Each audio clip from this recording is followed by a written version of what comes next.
সকলের মাঝে আমাদের প্রিয় অভিনেতা সকলের সৌরভ দাস, যাকে আমরা এক নামে চিনি মন্টু পাইলট থেকে। এছাড়া থাকছে আজকে দর্শনা বণিক এন্ড আমাদের সকলের প্রিয় সিঙ্গার ইমন চক্রবর্তী।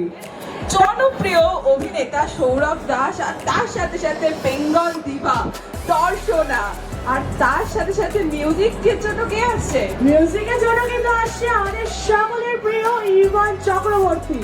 মানে আমরা তো জানি, আমরা সকলে ইমনের গান তো শুনি। একদমই তাই, আমার তো ভীষণ ভালো লাগে। ভীষণ ভীষণ ভীষণ। আর আজকে নিশ্চয়ই আশা করি আপনাদের জন্য কিছু একটা গান তো নিশ্চয়ই থাকবে ইমনের তরফ থেকে। তার জন্য সাথে সাথে তো আজকের ইভিনিংটা মানে হয়ে উঠতে চলেছে ভীষণই স্পেশাল। ভীষণ স্পেশাল, ভীষণ। আমরা তো ভীষণ এনজয় করব।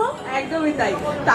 তার জন্য যারা যারা এখনো বাইরে আছেন, ভাবছেন যে কি হচ্ছে, তার জন্য কিন্তু ভেতরে আসতে হবে। ভেতরে এসে ভিজিট করে শপিং করতে হবে, আর দেখতে হবে, আর আমাদের সাথে থাকতে হবে। আজকের বিকেলটা আপনাদের সকলের জন্য সিটি বাজার মেট্রোর তরফ থেকে আমরা সকলে মিলে অনেক মজা করব, অনেক আনন্দ করবো।